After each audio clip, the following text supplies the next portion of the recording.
উনি দেশ থেকে পালাচ্ছিল এই চক্রের মাধ্যমে। আমরা কাউকে এভাবে ছাড়ি না, নিয়ে এবং হত্যা করে তারপরে ছেড়ে দিই। পুলিশের কাছে শুনলাম এর জন্য অনেক ওসিও শান্তি পায়নি। সবাইকে ধন্যবাদ, থ্যাংক ইউ, দোয়া করবেন। নেতাগিরি গেল না।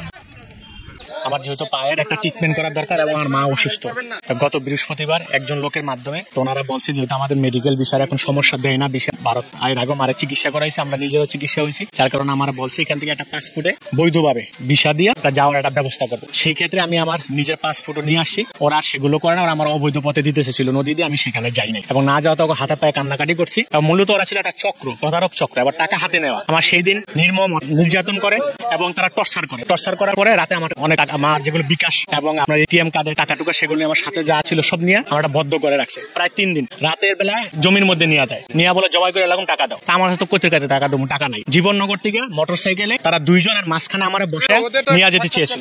আমি খুব চেষ্টা করতেছিলাম যে আমি কিভাবে রক্ষা পাই। আমি প্রায় 1 ঘন্টা রাস্তা দেখছি, আশেপাশে কোনো দোকানপাট কিছু নেই, লোকজন নাই। এই দিক দিয়ে যাওয়ার পরে দেখলাম যে একটা মহেশপুর জায়গা, এই জায়গাটায় দোকানের লোকজন বসে আছে, যেহেতু অপহরণকারী, তা আমি মোটর সাইকেল থেকে লাফ দিয়ে পড়ে গেছি নিয়ে। পরে আমি এখানে দোকানদার যারা ছিল এলাকার লোকজন বলছি এরা অপহরণকারী, আমার অপহরণ করে নিয়ে যাচ্ছে, আপনারা একটু সহযোগিতা করেন। এবং ওরা সবসময় বলে যে আমাদের কাছে যারাই আসে আমরা কাউকে এভাবে ছাড়ি, নিয়ে এবং হত্যা করে তারপরে ছেড়ে দিই। আমি একা পলাইতে পারতাম, গতকালকে রাতেও যেখানে রাখছিল আমি একটা সুযোগ পেয়েছিলাম। আমার কথা হলো জাতির জন্য সবার জন্য যে এই চক্রটাকে আমার ধরতে হবে এবং এই 3 জন লোকেরই আমি ধরছি। 3 জন ব্যক্তি একটি মোটর সাইকেলে করে রাস্তা দিয়ে যাচ্ছিল, তো রাস্তায় কাদা থাকার কারণে তারা যেতে পারে না, পরে আবার ফিরে আসছে। আসার সময় চায়ের দোকানের ওখানে রিয়াজউদ্দিন নামের ওই ব্যক্তিটি তখন রাস্তার ওখানে নামাই দেয় ওই চক্রটা। উনি বলে যে এমন 3 দিন যাবত তার নির্যাতন করছে রাতে। সে হচ্ছে মূলত বাংলাদেশ থেকে পার হয়ে যাচ্ছিল, সে ঢাকা মহানগর দক্ষিণ আওয়ামী লীগের দপ্তর সম্পাদক, ওনার নাম রিয়াজউদ্দিন। উনি দেশ থেকে পালাচ্ছিল এই চক্রের মাধ্যমে।